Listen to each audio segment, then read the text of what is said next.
이사야 19장 1절로 15절입니다. 애굽에 관한 경고라. 보라, 여호와께서 빠른 구름을 타고 애굽에 임하시리니 애굽의 우상들이 그 앞에서 떨겠고 애굽인의 마음이 그 속에서 녹으리로다. 내가 애굽인을 격동하여 애굽인을 치리니 그들이 각기 형제를 치며 각기 이웃을 칠 것이요 성읍이 성읍을 치며 나라가 나라를 칠 것이며 애굽인의 정신이 그 속에서 쇠약할 것이요 그 계획을 내가 깨뜨리리니 그들이 우상과 마술사와 신접한 자와 요술객에게 물으리로다. 내가 애굽인을 잔인한 주인의 손에 붙이리니 포악한 왕이 그들을 다스리리라. 주 만군의 여호와의 말씀이니라. 바닷물이 없어지겠고 강이 잦아서 마르겠고 강들에는 악취가 나겠고 애굽의 강물은 줄어들고 마름으로 갈대와 부들이 시들겠으며 나일 가까운 곳 나일 언덕의 초장과 나일강 가까운 곡식밭이 다 말라서 날려가 없어질 것이며 어부들은 탄식하며 나일강에 낚시를 던지는 자마다 슬퍼하며 물 위에 그물을 치는 자는 피곤할 것이며 세마포를 만드는 자와 배 짜는 자들이 수치를 당할 것이며 그의 기둥이 부서지고 품꾼들이 다 마음에 근심하리라. 소안의 방백은 어리석었고 바로의 가장 지혜로운 모사의 책략은 우둔하여졌으니 너희가 어떻게 바로에게 이르기를 나는 지혜로운 자들의 자손이라 나는 옛 왕들의 후예라 할 수 있으랴. 너희 지혜로운 자가 어디 있느냐? 그들이 만군의 여호와께서 애굽에 대하여 정하신 뜻을 알 것이요 곧 내게 말할 것이니라. 소안의 방백들은 어리석었고 노베의 방백들은 미혹되었도다. 그들은 애굽 종족들의 모퉁이 돌이건을 애굽을 그릇가게 하였도다. 여호와께서 그 가운데 어지러운 마음을 섞으셨으므로 그들이 애굽을 매사에 잘못하게 함이 취한 자가 토하면서 비틀거림 같게 하였으니 같이요 애굽에서 머리나 꼬리며 종려나무 가지나 갈대가 아무 할 일이 없으리라. 아멘. 13장에서 23장까지 열방에 대한 심판과 구원에 대한 메시지가 나옵니다. 특별히 어제 우리가 보았던 18장에는 구스 에티오피아에 관한 말씀이었고 오늘 19장에는 애굽에 대한 말씀이 나옵니다. 그리고 20장에 가면 구스와 애굽이 같이 나옵니다. 그래서 구스 에티오피아 물론 지금으로 하면 꼭 에티오피아는 아니고요. 좀 더 넓어요. 에티오피아, 수단, 소말리아 이 정도까지를 이제 성경에서 구스라고 부르는데요. 구스와 애굽은 거의 반연합국 정도의 그런 상태였다고 보시면 됩니다. 그래서 18장에서는 구스, 19장에서는 애굽, 20장에서는 구스와 애굽 함께 이렇게 세 장을 같이 묶어서 보는 것이 좋습니다. 지금 상황이 어제 목사님 말씀하셨던 것처럼 북쪽에서 아수르가 남하하고 있어요. 강력한 강대국이 계속 작은 나라들을 정복하면서 내려오고 있어요.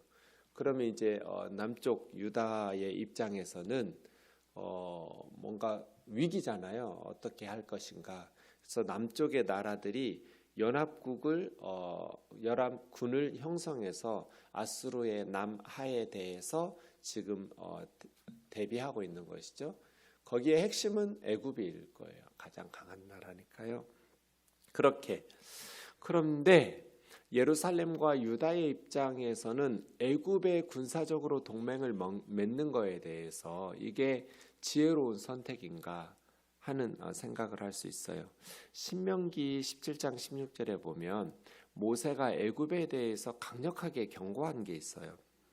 이스라엘 왕들은 병마를 많이 두지 말 것이요 말을 많이 얻으려고 그 백성을 애굽으로 돌아가게 하지 말 것이니 이는 여호와께서 너희에게 이르시기를 너희가 그 후에는 그 길로 다시 돌아가지 말 것이라 하셨음이며, 그러니까 병마를 군사적인 도움을 얻기 위해서 애굽으로 내려가지 마라, 애굽을 의지하지 마라 이지요. 그래서 지금 아수르가 쳐들어올 때 아수르에 의해서 북이스라엘, 아람 다 무너지고 정복 당했어요. 유다와 예루살렘은 애굽을 의지해서 이 위기를 벗어나야 된다는 예루살렘 정치인들이 많았거든요. 아마 대다수의 현실적인 지혜로운 판단은 애굽과 동맹을 맺어서 아수르를 대항하는 것이겠죠. 그래서 유다에는 예루살렘 정가에는 친애굽파들이 굉장히 많이 대다수의 의견을 가지고 있었을 그때예요.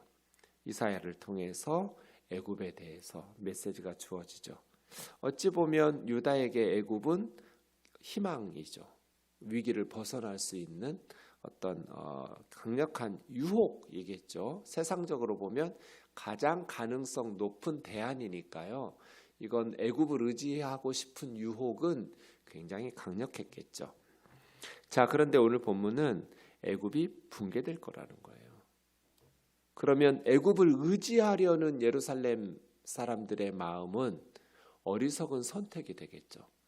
하나님은 애굽을 붕괴시키려고 작정하셨다면 말이에요. 그래서 1절에 보면 애굽이 영적으로 붕괴를 해요. 애굽이 붕괴되는데 뭐 어떻게 남을 돕겠어요?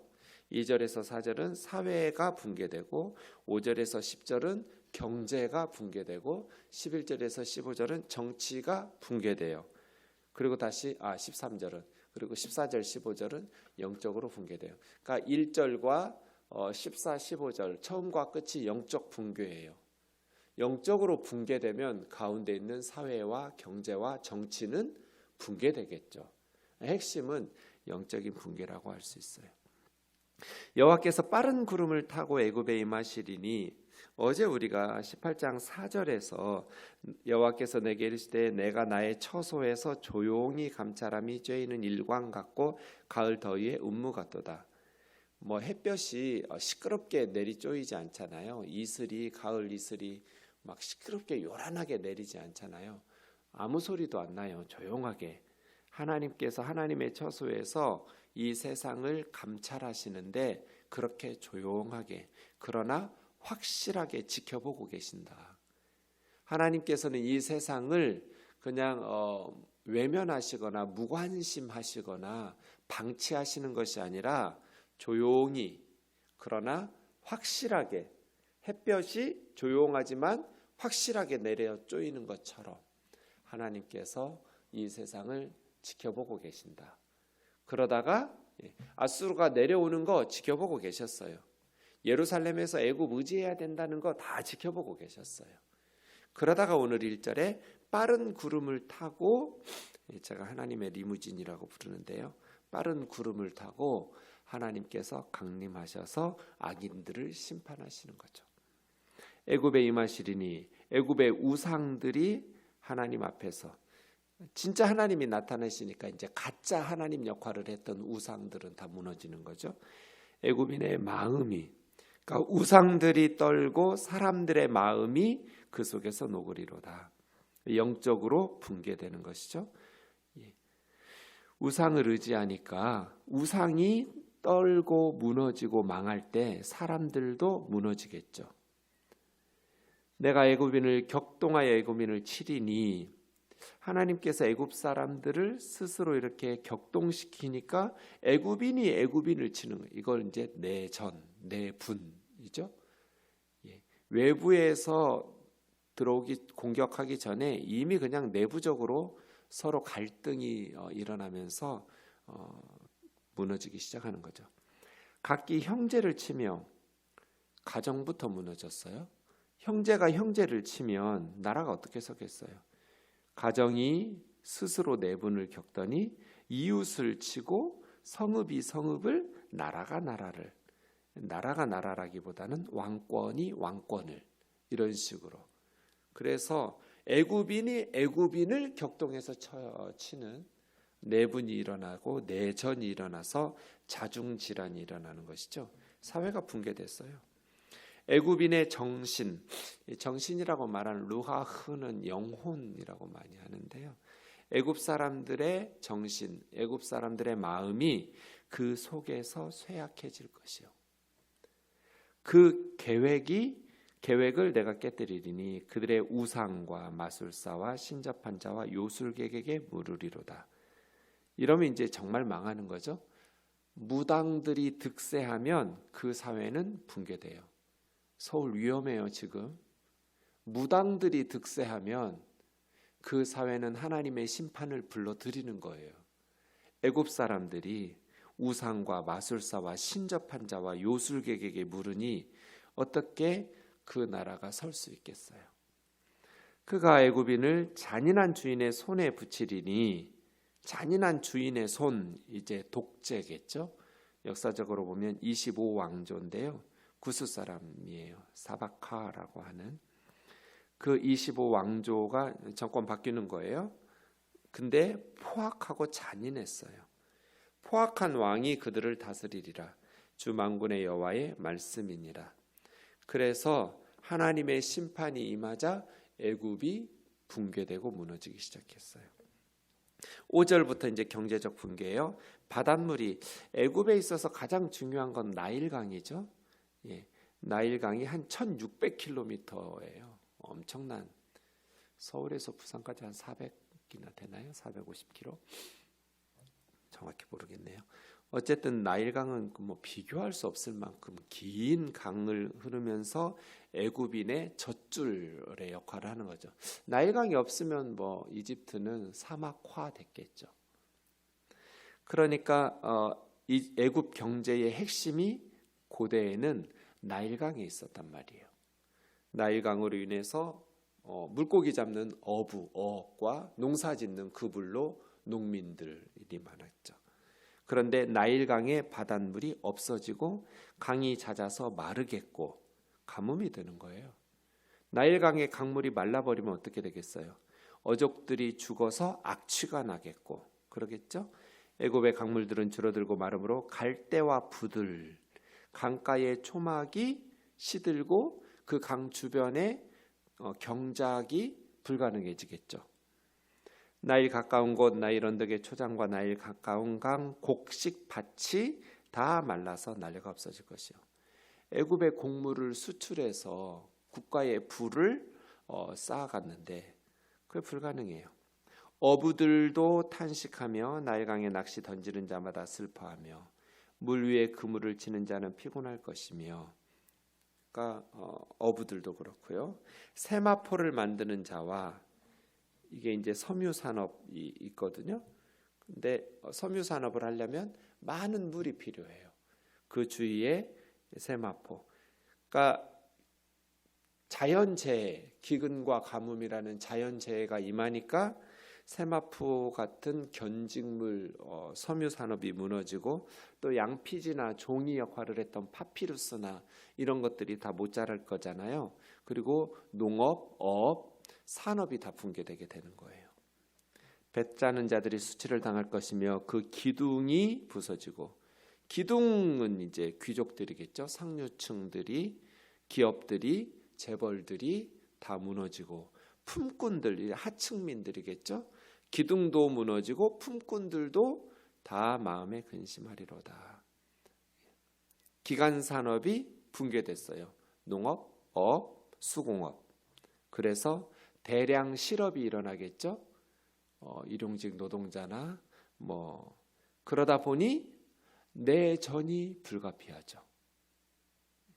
경제가 붕괴되니까 이제는 형제가 형제를, 이웃과 이웃이, 성읍과 성읍이, 애굽이 서로 내전이 발생해서 싸우는 거예요.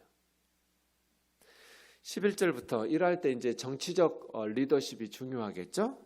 소안의 방백, 25왕조의 수도가 소안이에요. 이스라엘 쪽에 가까운 나일강 삼각주 북동부 지역인데요. 그 다음에 13절에 보면 노비 나와요. 멤피스라고 부르는 이 노브는 고대의 나일강 삼각주 남쪽에 있는 이 도시가 수도였어요.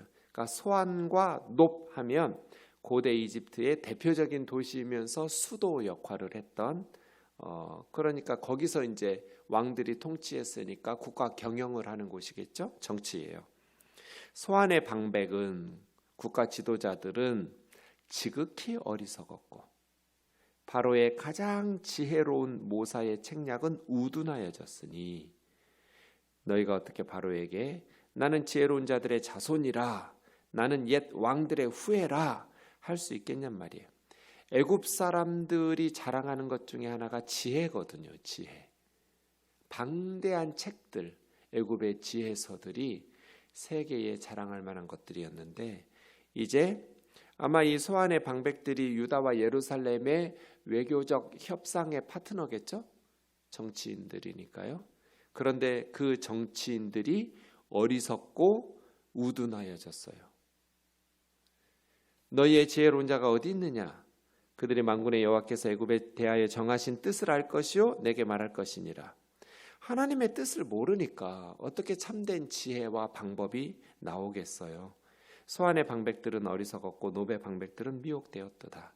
그들은 애굽 종족들의 모퉁이돌이거늘 애굽을 경영하는 핵심 리더들, 중심돌, 애굽의 모퉁이돌이었는데 그 지도자들, 정치인들이 애굽을 그릇가게 하였도다. 정치적 붕괴예요. 그래서 저는 그리스도인들의 책임이 있다고 하는 거죠. 대통령이 통치를 잘못했다고 남들은 욕할 수 있어도 기도하는 사람들, 목회자들은 욕하면 안 돼요. 자격 없어요. 왜냐하면 12절 보세요. 만군의 여호와께서 애굽에 대하여 정하신 뜻, 그걸 말할 것이니라. 정치인들에게 목회자들이, 그리스도인들이 만군의 여호와가 대한민국에 대하여 정하신 뜻을 말해줘야 되거든요. 그러니까 교회가 교회다워지지 않으면 절대로 나라는 바로 설 수 없다고 말하는 거예요. 모든 문제는 영적인 문제니까요. 그래서 남들이 다 대통령 욕하고 정치인들 욕해도 그리스도인들은 뭐 하지 말라는 건 아니지만 함부로 내뱉을 수 없는 말이에요. 최순실이니 뭐 박근혜니 문재인이니 누구니 그리스도인들은 함부로 비난할 수 없는 게 우리 얼굴에 침 뱉기예요. 우리가 먼저 하나님 앞에서 교회가 이렇게 부패하고 타락하고 하나님의 영광을 가리우는데 세상의 소금과 비치기는커녕 오히려 세상보다도 더 타락해버렸는데, 목사들이 더 타락했는데, 대통령보다 연봉이 많아요. 한 400~500만 명 성도들이 많아지면 은퇴할 때 뭐 엄청난, 그렇게 은퇴하는 이 세상의 직장이 누가 있어요? 재벌 총수 외에 없어요. 목사들처럼 탐욕스럽고 교회를 망가뜨리고 이런 식으로 부패하고 타락하고 처벌도 안 받고 노회나 총회 가면 목사들끼리 다 용서해주고 이런 식으로 부패한 집단이 어디 있어요, 대한민국에? 그렇게 교회가 교회답지 못한데 어떻게 나라가 바로 설 수 있겠어요?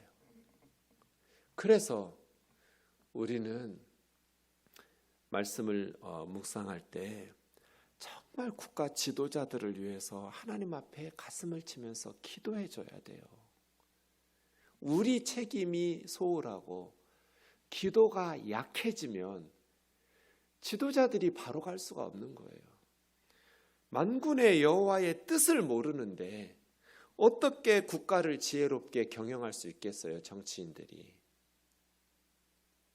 국회에 아마 30% 이상은 개신교인들일 거예요. 21대 국회 뭐 파악 안 해봤지만 항상 평균보다 높아요, 수치가. 가장 많은 사람들이 교회 다니는 사람, 어쨌든 겉으로 명목상으로 크리스찬이라고 말하는 사람들이 제일 많아요, 국회에. 그런데 나라가 이렇게 정치적으로 붕괴되고 바른 길을 가지 못한다면 교회의 목소리, 목회자들의 목소리에 귀 기울일 가치가 없다고 판단한 거잖아요, 국가 지도자들이. 그래서예요, 우리가 하나님 앞에서 먼저 우리 자신을 회개하고 하나님 앞에서 입 닫아야지 함부로 정죄할 자격이 없다, 그리스도인들은. 이게 너무너무 중요하니까요. 마지막 14절이요. 여호와께서 그 가운데 어지러운 마음을 섞으셨으므로 정치인들이나 평민들이나 모든 애굽 사람들이 어지러운 마음이 섞여졌으니 사리 판단이 제대로 되겠어요? 애굽을 매사에 잘못 가게 함이 술 취한 자가 토하면서 비틀거림 같게 하였으니. 너무나 신랄하죠.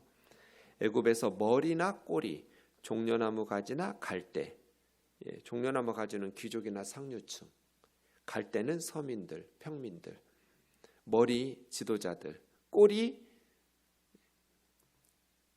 아무 할 일이 없으리라.